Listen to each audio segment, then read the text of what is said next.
ಇನ್ನು ಪ್ರವಾಸಿಗರ ಮೇಲೆ ದಾಳಿಯನ್ನ ಖಂಡಿಸಿ ಕಾಶ್ಮೀರದಲ್ಲೇ ನಿನ್ನೆ ರಾತ್ರಿಯಿಂದಲೇ ಪ್ರತಿಭಟನೆ ಆಗ್ತಾ ಇದೆ. ವ್ಯಾಪಾರೋದ್ಯಮ, ಪ್ರವಾಸೋದ್ಯಮ ಸಂಘಟನೆಗಳಿಂದ ಕಿಡಿಕಾರಲಾಗ್ತಾ ಇದೆ. ಅಲ್ಲಿ ಪ್ರವಾಸಿಗರನ್ನ ಗುರಿಯಾಗಿಸಿಕೊಂಡು, ಅದು ಕೂಡ ಹಿಂದೂಗಳನ್ನ ಗುರಿಯಾಗಿಸಿಕೊಂಡು ದಾಳಿ ಮಾಡಿದ್ದಾರಲ್ಲ, ಅದೆಲ್ಲವನ್ನ ವಿರೋಧಿಸ್ತಾ ಇದ್ದಾರೆ. ಅಲ್ಲಿನ ಜನ ಕಣ್ಣೀರ್ ಹಾಕ್ತಿದ್ದಾರೆ. ಯಾಕಂದ್ರೆ ಅವ್ರಿಗೆ ಗೊತ್ತು, ಪ್ರವಾಸೋದ್ಯಮದಿಂದ ಅವರ ಮನೆ ದೀಪ ಉರಿತಾ ಇದೆ, ಅವರ ಜೀವನ ಸಾಗ್ತಾ ಇದೆ, ಅವರ ಮನೆಯಲ್ಲಿ ಒಲೆ ಉರಿತಾ ಇದೆ ಅಂತ ಹೇಳಿ. ಆದ್ರೆ ಸದ್ಯಕ್ಕೆ ಅದೇ ಪ್ರವಾಸೋದ್ಯಮಕ್ಕೆ ದೊಡ್ಡ ಕಳಂಕ, ದೊಡ್ಡ ಕಪ್ಪು ಚಿಕ್ಕೆ ನಿನ್ನೆ ಆಗಿರುವಂತಹ ಈ ನರಮೇಧ. 30 ಜನ ಮೃತಪಟ್ಟಿರೋದು ಪ್ರವಾಸಿಗರು, ಅದರಲ್ಲಿ 2 ವಿದೇಶಿಗರಿದ್ದಾರೆ, ಬೇರೆ ಬೇರೆ ರಾಜ್ಯದವರಿದ್ದಾರೆ. ಇನ್ನು ಇಂಜೂರ್ಡ್ ಆಗಿರೋರು ಎಷ್ಟು ಜನ ಗೊತ್ತಿಲ್ಲ. ಆ ಇನ್ಫಾರ್ಮೇಶನ್ ಕೂಡ ಲಭ್ಯವಾಗಬೇಕಾಗಿದೆ.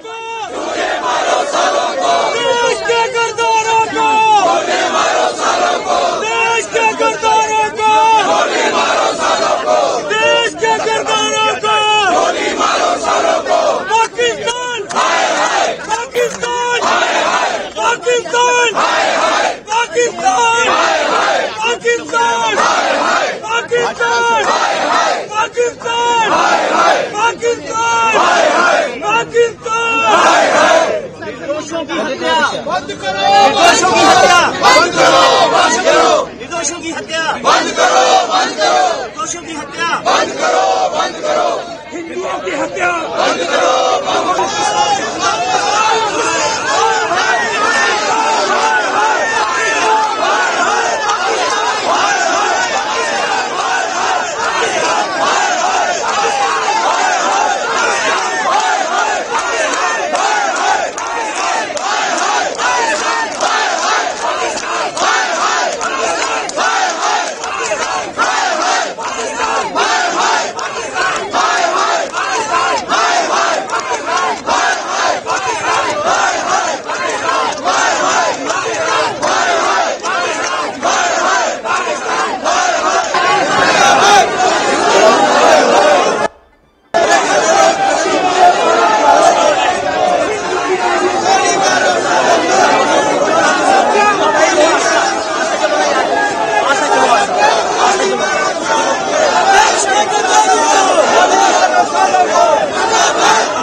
ಕಾಶ್ಮೀರದಲ್ಲಿ ಪ್ರತಿಭಟನೆ ತೀವ್ರವಾಗಿರುವಂತಹ ದೃಶ್ಯವನ್ನ ಗಮನಿಸ್ತಾ ಇದ್ದೀರಿ.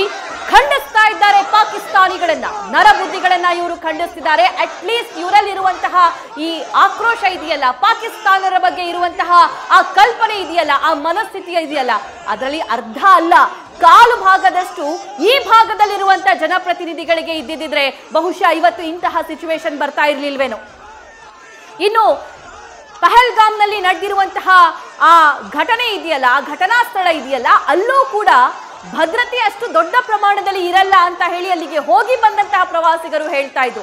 ಅತಿ ಹೆಚ್ಚು ಪ್ರವಾಸಿಗರು ಅಲ್ಲಿ ಹೋಗ್ತಾರೆ, ಅದು ಕೂಡ ಅಲ್ಲಿ ಹೋಗೋದಕ್ಕೆ ಒಂದು ಕಾಲ್ನಡಿಗೆ ಮತ್ತು ಕುದುರೆಯನ್ನ ಮಾತ್ರ ಬಳಸಬೇಕು. ಅಂತಹ ಸಂದರ್ಭದಲ್ಲಿ, ಅಂತಹ ಜಾಗದಲ್ಲಿ ಅತಿ ಹೆಚ್ಚು ಭದ್ರತೆಯನ್ನ ಒದಗಿಸಬೇಕು. ಆ ಭದ್ರತಾ ಲೋಪ ಅಲ್ಲೂ ಕೂಡ ಯಾಕಾಯ್ತು ಅನ್ನೋದ್ರ ಬಗ್ಗೆ ಸಾಕಷ್ಟು ಪ್ರಶ್ನೆಗಳಿದೆ. ಆದ್ರೆ ಅದಕ್ಕಿಂತ ಪ್ರಮುಖವಾಗಿ ಯಾರೆಲ್ಲ ಮೃತಪಟ್ಟಿದ್ದಾರೆ ಅವರ ಬಾಡಿ ಆದಷ್ಟು ಬೇಗ ತಾಯ್ನಾಡಿಗೆ ಬರಲಿ, ಆ ಕುಟುಂಬಸ್ಥರಿಗೆ ಅವರ ಮುಖವನ್ನ ನೋಡಿ ಅಟ್ಲೀಸ್ಟ್ ಅವರಿಗೆ ಮುಖ ದರ್ಶನ ಆಗುವಂತಹ ಭಾಗ್ಯ ಸಿಗ್ಲಿ ಅಂತ ಹೇಳಿ ಜನ ಕಾಯ್ತಿದ್ದಾರೆ. ಕಾಶ್ಮೀರದಲ್ಲಿ ನಿನ್ನೆ ರಾತ್ರಿಯಿಂದಲೂ ಕೂಡ ಪ್ರತಿಭಟನೆ ಆಗ್ತಿದೆ. ಆದ್ರೆ ಈಗ ಈ ವ್ಯಾಪಾರಸ್ಥರು ಪ್ರತಿಭಟಿಸ್ತಾ ಇರೋದು.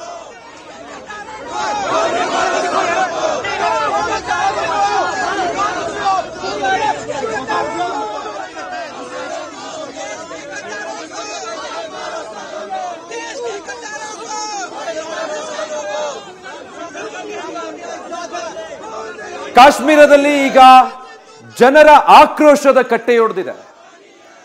ಈ ರೀತಿಯ ಕೃತ್ಯಗಳು ನಡೆಸಿದಂಥವರ ಒಬ್ಬೊಬ್ಬ ಉಗ್ರನ ಎದೆಯನ್ನು ಸೀಳಬೇಕು. ಇವರಿಗೆ ಪೋಷಕನಾಗಿ ನಿಂತಿರುವಂಥ ಪಾಕಿಸ್ತಾನದ ಬೆನ್ನೆಲುಬನ್ನು ಮುರಿಬೇಕು. ಎಷ್ಟು ಅಂತ ಸಹಿಸಿಕೊಳ್ಳೋದು ಇಂಥ ಘಟನೆಗಳನ್ನ ಅಂತ. ನಿನ್ನೆ ನಡೆದಿದೆಯಲ್ಲ ಘಟನೆ ಬಹಳ ಹೀನವಾದದ್ದು. ಆ ಸ್ಥಳ ಹೇಗಿದೆ, ಅದನ್ನ ಪ್ರವಾಸಿಗರು ಹೇಗೆ ತಲುಪೋದಕ್ಕೆ ಸಾಧ್ಯ? ಉಗ್ರರು ಅಲ್ಲಿಗೆ ಬಂದು ಅಷ್ಟು ಸುಲಭಕ್ಕೆ ದಾಳಿ ಮಾಡಬಹುದಾ? ಈ ರೀತಿ ಸಾಕಷ್ಟು ಪ್ರಶ್ನೆಗಳಿದೆ.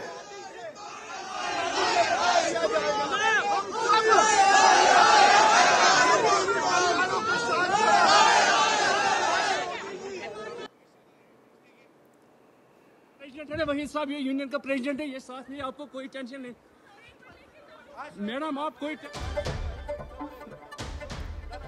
ಸೊ ಈ ಪಹಲ್ಗಾಮ್ ಅನ್ನೋ ಜಾಗ ಇದೆಯಲ್ಲ, ಅತಿ ಹೆಚ್ಚು ಪ್ರವಾಸಿಗರು ಹೋಗೋ ಜಾಗ, ಆದ್ರೆ ಅತಿ ಕಡಿಮೆ ಭದ್ರತೆ ಇರೋ ಜಾಗ. ಈ ಸ್ಥಳವನ್ನ ಭಯೋತ್ಪಾದಕರು ಆಯ್ಕೆ ಮಾಡಿಕೊಂಡು ರಣಹೇಡಿ ಕೃತ್ಯ ನಡೆಸಿರೋದು. ಆ ಸ್ಥಳ ಹೇಗಿದೆ, ಆ ಘಟನೆ ಹೇಗಾಯ್ತು ಅನ್ನೋದಕ್ಕೆ ಸಂಬಂಧಪಟ್ಟ ಹಾಗೆ ನನ್ನ ಕಲೀಗ್ ವಿದ್ಯಾ ಆ ಬಗ್ಗೆ ಡೀಟೇಲ್ ಆಗಿ ಎಕ್ಸ್ಪ್ಲೈನ್ ಮಾಡ್ತಾ ಹೋಗ್ತಾರೆ. ವಿದ್ಯಾ, ಓವರ್ ಟು ಯು. ವಿಜಯ್, ನೀವು ಹೇಳಿದ ಹಾಗೆ ಪಹಲ್ಗಾಮ್ನ ಈ ಜಾಗ ಏನಿದೆ, ಬೈಸರನ್ ಅನ್ನುವಂಥ ಪ್ರದೇಶ, ದಾಳಿ ಎಲ್ಲಿ ನಡೀತೋ ಆ ಜಾಗ, ಅದೇ ಜಾಗವನ್ನ ಉಗ್ರರು ಆಯ್ಕೆ ಮಾಡ್ಕೊಂಡಿದ್ ಯಾಕೆ? ನಾವು ಆ ಜಾಗದ ಮ್ಯಾಪ್ ಅನ್ನ ನೋಡಿದ್ರೆ ಅದಕ್ಕೆ ಕಾರಣ ನಮಗೆ ಗೊತ್ತಾಗ್ತಾ ಹೋಗುತ್ತೆ. ಅನಂತನಾಗ್ ಜಿಲ್ಲೆಯ ಪಹಲ್ಗಾಮ್ನ ಬೈಸರನ್ನಲ್ಲಾಗಿರುವಂತಹ ಕೃತ್ಯ ಇದು, ಹತ್ಯಾಕಾಂಡ. ಸಾಕಷ್ಟು ಜನ ಪ್ರಾಣವನ್ನ ಕಳ್ಕೊಂಡಿದ್ದಾರೆ. ಈ ಪ್ರದೇಶ ಇದೆಯಲ್ಲ, ನಾನೀಗೇನು ತೋರಿಸ್ತಾ ಇದ್ದೀನಿ, ಮೈದಾನದ ರೀತಿ ಇರುವಂತಹ ಜಾಗ, ಇದೇ ಜಾಗದಲ್ಲಿ ಎಕ್ಸಾಕ್ಟ್ ಆಗಿ ಉಗ್ರರು ಬಂದು ದಾಳಿ ಮಾಡಿತ್ತು. ಈ ಮೈದಾನದಂತಹ ಪ್ರದೇಶದಲ್ಲಿ ನಾವು ಬಹುಶಃ ಹಲವು ವಿಡಿಯೋಗಳನ್ನ ಕೂಡ ಗಮನಿಸಿದ್ವಿ, ಅಟ್ಯಾಕ್ ನಡೀತಾ ಇರುವಂತಹ ಸಂದರ್ಭದ ವಿಡಿಯೋಗಳು. ಈ ಮೈದಾನದಂತಹ ಪ್ರದೇಶದಲ್ಲಿ ಸಾಕಷ್ಟು ಸಂಖ್ಯೆಯಲ್ಲಿ ಪ್ರವಾಸಿಗರಿದ್ರು. ಅಲ್ಲಿ ಆಡ್ತಾ ಇದ್ರು, ತಮ್ಮ ಫ್ಯಾಮಿಲಿ ಜೊತೆ ಟೈಮ್ ಸ್ಪೆಂಡ್ ಮಾಡ್ತಾ ಇದ್ರು. ಅದೇ ಸಂದರ್ಭದಲ್ಲಿ ಈ ಭಾಗಕ್ಕೆ ಬಂದಂತಹ ಉಗ್ರರು ಏಕಾಏಕಿ ಫೈರಿಂಗ್ ಅನ್ನ ಮಾಡ್ತಾರೆ. ಅವರ ಧರ್ಮವನ್ನ ಕೇಳಿ, ಪ್ರವಾಸಿಗರ ಧರ್ಮವನ್ನ ಕೇಳಿ ಅವ್ರ ಮೇಲೆ ಅಟ್ಯಾಕ್ ಮಾಡುವಂತಹ ಕೆಲಸವನ್ನ ಮಾಡ್ತಾರೆ. ಹಾಗಾದ್ರೆ ಈ ಜಾಗ ಇದು, ಇದರ ಸುತ್ತಮುತ್ತಲಿನ ಪ್ರದೇಶ ಯಾವ ರೀತಿ ಆಗಿದೆ ಆ ಡೀಟೇಲ್ಸ್ ನ ನೀಡ್ತಾ ಹೋಗ್ತೀನಿ. ನಿಮಗೆ ಗೊತ್ತಾಗುತ್ತೆ ಈ ದೃಶ್ಯಗಳನ್ನ ನೋಡಿದ್ರೆ. ಈ ಕೆಳಭಾಗ ಏನಿದೆ, ಇದು ಈ ಬೈಸರನ್ ಪ್ರದೇಶ ಇದೆಯಲ್ಲ, ಇದು ಆ ಉಗ್ರರು ಹತ್ಯಾಕಾಂಡ ನಡೆಸಿದಂತಹ ಸ್ಥಳ. ಹಾಗಾದ್ರೆ ಇಲ್ಲಿಗೆ ಪ್ರವಾಸಿಗರು ಬಂದಿದ್ದು ಹೇಗೆ ಅಂತ ನಾವು ಗಮನಿಸಬೇಕು. ಯಾಕಂದ್ರೆ ಈ ಬೈಸರನ್ ಪ್ರದೇಶ ಇದೆಯಲ್ಲ, ಹತ್ಯಾಕಾಂಡ ನಡೆದಂತಹ ಸ್ಥಳ, ಅಲ್ಲಿಗೆ ಬರೋಕೆ ಯಾವುದೇ ವಾಹನಗಳ ವ್ಯವಸ್ಥೆ ಇಲ್ಲ. ಅಲ್ಲಿಗೆ ನೀವು ಆಟೋದಲ್ಲೋ, ಬೈಕ್ನಲ್ಲೋ, ಕಾರ್ನಲ್ಲೋ ಬರೋದಕ್ಕೆ ಸಾಧ್ಯನೇ ಇಲ್ಲ. ಬಂದಂತಹ ಪ್ರವಾಸಿಗರು ಗುಡ್ಡವನ್ನ ಏರಿ ಬರಬೇಕು. ಎಲ್ಲಿಂದ ಬರಬೇಕು? ಇಲ್ಲಿ ನೋಡಿ, ಪ್ರವಾಸಿಗರು ತಂಗಿರುವಂತಹ ಪಹಲ್ಗಾಮ್ನ ಜಾಗ ಇದು. ಇಲ್ಲಿಂದ ಪ್ರವಾಸಿಗರು ಈ ಭಾಗಕ್ಕೆ ಬರಬೇಕು. ಅದನ್ನ ನಿಮಗೆ 3D ನಲ್ಲಿ ತೋರಿಸ್ತೀನಿ ಆ ಜಾಗ ಹೇಗಿದೆ ಅಂತೇಳಿ. ನೋಡಿ, ಇಲ್ಲಿಂದ ಪ್ರವಾಸಿಗರು ಬರಬೇಕು. ಗುಡ್ಡದ ಮೇಲೆ ಈ ಪ್ರದೇಶ ಇದೆ. ಆ ಪ್ರದೇಶದ ಗುಡ್ಡದ ಕೆಳಭಾಗದಲ್ಲಿ ಎಲ್ಲ ರೋಡ್ ಇದೆ, ಜೊತೆಗೆ ಆ ರೆಸಾರ್ಟ್ಗಳು ಎಲ್ಲಾನು ಕೂಡ ಇರೋದು ಗುಡ್ಡದ ಕೆಳಭಾಗದಲ್ಲಿ. ಜನ ಬಂದಿದ್ದು ಈ ಪ್ರದೇಶಕ್ಕೆ, ಇಲ್ಲಿ ಆಟ ಆಡ್ತಾ ಇದ್ರು, ಇಲ್ಲಿ ಎಂಜಾಯ್ ಅನ್ನ ಮಾಡ್ತಾ ಇದ್ರು, ಫ್ಯಾಮಿಲಿ ಜೊತೆ ಸಮಯವನ್ನ ಕಳೀತಾ ಇದ್ರು. ಹಾಗಾದ್ರೆ ಉಗ್ರರು ಯಾವ ಕಡೆಯಿಂದ ಬಂದಿರಬಹುದು? ನೀವು ಈ ಭಾಗದ ದೃಶ್ಯವನ್ನ ಗಮನಿಸಬೇಕು. ಇಲ್ಲಿ ನೋಡಿ, ಮ್ಯಾಪ್ ನಲ್ಲಿ ಬಹಳ ಕ್ಲಿಯರ್ ಆಗಿ ಕಾಣಿಸ್ತಾ ಇದೆ. ಇದು ಕಂಪ್ಲೀಟ್ ಫಾರೆಸ್ಟ್ ಏರಿಯಾ. ಈ ಭಾಗದಿಂದ ಉಗ್ರರ ಎಂಟ್ರಿ ಆಗಿದೆ. 4-5 ಜನ ಉಗ್ರರ ಎಂಟ್ರಿ ಈ ಭಾಗದಿಂದ ಆಗಿರೋದು. ಇಲ್ಲಿ ಯಾವುದೇ ಜನವಸತಿ ಪ್ರದೇಶಗಳಿಲ್ಲ. ಈ ಪರ್ವತ ಪ್ರದೇಶದಿಂದ ಉಗ್ರರ ಎಂಟ್ರಿ ಆಗಿದೆ.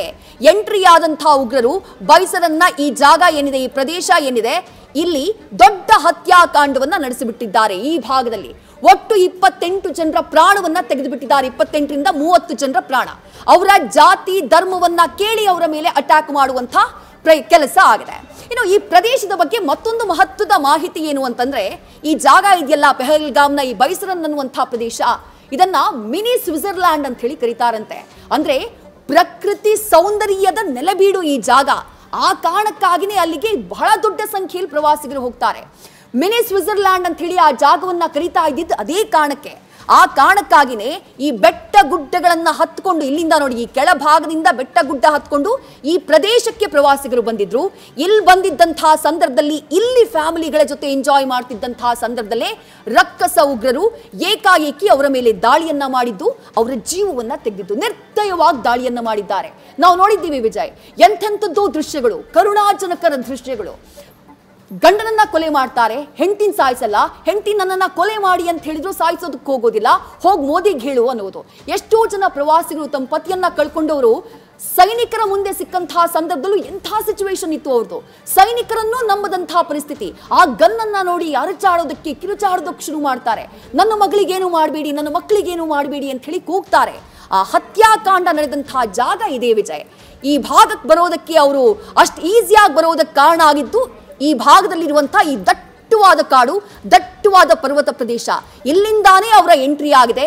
ಇಲ್ಲಿ ಕೆಳಭಾಗಕ್ಕೆ ಬಂದವರು ಪ್ರವಾಸಿಗರ ಮೇಲೆ ಗುಂಡಿನ ದಾಳಿಯನ್ನ ನಡೆಸಿದ್ದಾರೆ. ಅಲ್ಲಿಂದ ಕೆಳಗಿಳಿಬೇಕು ಅಂದ್ರೆ ಪ್ರವಾಸಿಗರಿಗೆ ಅಷ್ಟು ಈಸಿ ಇರಲಿಲ್ಲ ತಮ್ಮ ಜೀವವನ್ನ ಉಳಿಸ್ಕೊಳ್ಳೋಕೆ. ಓಡ್ಕೊಂಡು ಬರೋದಕ್ಕೂ ಅಥವಾ ಯಾವುದೋ ವೆಹಿಕಲ್ ಹತ್ಕೊಂಡು ಬರೋದಕ್ಕೂ ಯಾವುದೇ ಆಪ್ಷನ್ ಇರಲಿಲ್ಲ. ಯಾಕಂದ್ರೆ ಈ ಜಾಗ ಪರ್ವತ ಪ್ರದೇಶದ ಮೇಲಿದೆ. ವಿಜಯ್, ಓಕೆ, ಸೊ ಈಗ ಈ ರಣಹೇಡಿ ಕೃತ್ಯ ಏನ್ ನಡೆಸಿದಾರಲ್ಲ ಭಯೋತ್ಪಾದಕರು, ತಾವೇನೋ ಮಾಡ್ಬಿಟ್ಟಿದೀವಿ ಅಥವಾ ನರಮೇಧ ನಡೆಸ್ಬಿಟ್ಟಿದೀವಿ ಅಂತ ಅಂದ್ಕೊಂಡಿದ್ರೆ ಕಾರೊಳಗೆ ಅವಿತು ಕುಳಿತಿದ್ದವರು ಬಂದು ಪ್ರವಾಸಿಗರನ್ನ ಟಾರ್ಗೆಟ್ ಮಾಡ್ತಾರೆ ಈ ತರ ಅಂತಂದ್ರೆ, ಒಂದು ವೇಳೆ ಭಾರತೀಯ ಸೈನ್ಯವನ್ನ ಕೆಣಕಿದ್ದಿದ್ರೆ ಬಹುಶಃ ತಕ್ಕ ಉತ್ತರ ಸಿಗ್ತಾ ಇತ್ತು ಅನ್ಸುತ್ತೆ ವಿದ್ಯಾ ಅವರಿಗೆ.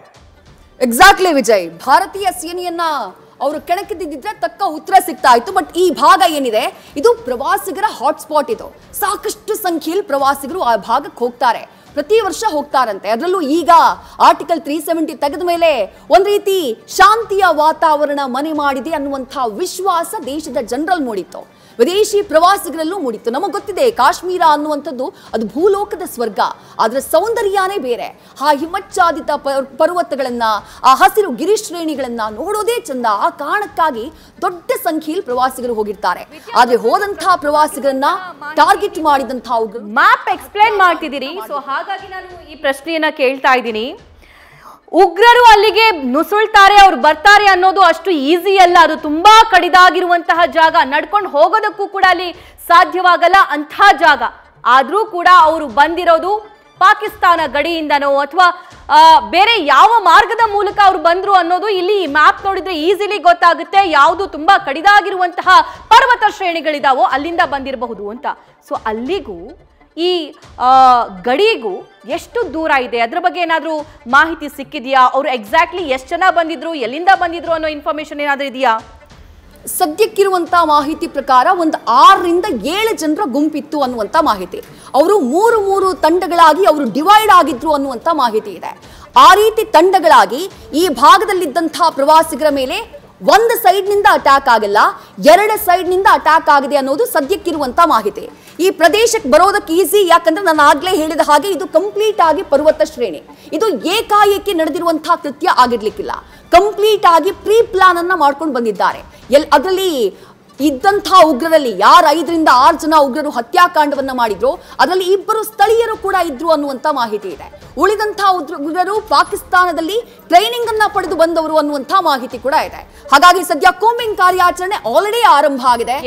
ಹತ್ಯಾಕಾಂಡವನ್ನ ನಡೆಸಿದಂತಹ ಉಗ್ರರ ಹತ್ಯೆ ಆಗಬೇಕು, ಅವ್ರಿಗೆ ತಕ್ಕ ಪಾಠವನ್ನ ಕಲಿಸಬೇಕು. ಇಡೀ ದೇಶ ಆಗ್ರಹ ಮಾಡ್ತಾ ಇರೋದು ಇದನ್ನ ಸದ್ಯಕ್ಕೆ. ರೈಟ್ ವಿದ್ಯಾ, ಥ್ಯಾಂಕ್ ಯು ಡೀಟೇಲ್ಸ್ಗಾಗಿ. ಎಸ್ ವಿಜಯ್, ನೀವು ಅವಾಗ್ಲೇ ಕೇಳ್ತಾ ಇದ್ರಿ ಅಷ್ಟು ಸಾಮರ್ಥ್ಯ ಇದ್ದಿದ್ರೆ ಪ್ರೂವ್ ಮಾಡ್ಬೇಕಾಗಿದ್ದಿದ್ರೆ ಸೈನಿಕರ ಮುಂದೆ ಬರಬೇಕು ಅಂತ. ಅಲ್ಲಿ ಅವರು ಹೇಳ್ತಾ ಇದ್ರು, ಯಾರು ಒಬ್ಬ ಕುಟುಂಬಸ್ಥರು ಹೇಳ್ತಾ ಇದ್ರು ಮಹಿಳೆಯರೇ ನೋಡಿಲಿಲ್ಲ ಅಂತ. ಇವ್ರಿಗೆ ಒಂದು ಸಿದ್ಧಾಂತ ಇದ್ದಿದ್ದಿದ್ರೆ, ನೀತಿ ಅನ್ನೋದು ಇದ್ದಿದ್ದಿದ್ರೆ, ಧರ್ಮ ಅನ್ನೋದೇನಾದ್ರು ಇದ್ದಿದ್ದಿದ್ರೆ ಭಾರತೀಯ ಸೇನೆಯನ್ನು ಕೆಣಕಬೇಕಾಗಿತ್ತು. ಉತ್ತರ ಸರಿಯಾಗಿ ಸಿಗ್ತಾ ಇತ್ತು. ಮತ್ತಿನ್ನೊಂದು, ಈ ಮೂಲಕ ಹಿಂದೂಗಳನ್ನ ಹೆದರಿಸ್ಬಿಡ್ತೀವಿ ಅಥವಾ ಭಾರತೀಯರು ಮತ್ತೆ ಕಾಶ್ಮೀರಕ್ಕೆ ಕಾಲಿಡದೇ ಇರೋ ಹಾಗೆ ಭಯ ಹುಟ್ಟಿಸ್ತೀವಿ ಅಂದ್ಕೊಂಡಿದ್ರೆ ಅದು ಸಾಧ್ಯ ಇಲ್ಲ ಅನ್ನೋ ಉತ್ತರವನ್ನ ಭಾರತೀಯ ಸೇನೆ, ಭಾರತದ ಸರ್ಕಾರ ಉಗ್ರರಿಗೆ ಕೊಡಬೇಕು. ನ್ಯೂಸ್ ಫಸ್ಟ್, ನಿರ್ಭೀತಿಯಿಂದ ನಿಮ್ಮ ಪರವಾಗಿ.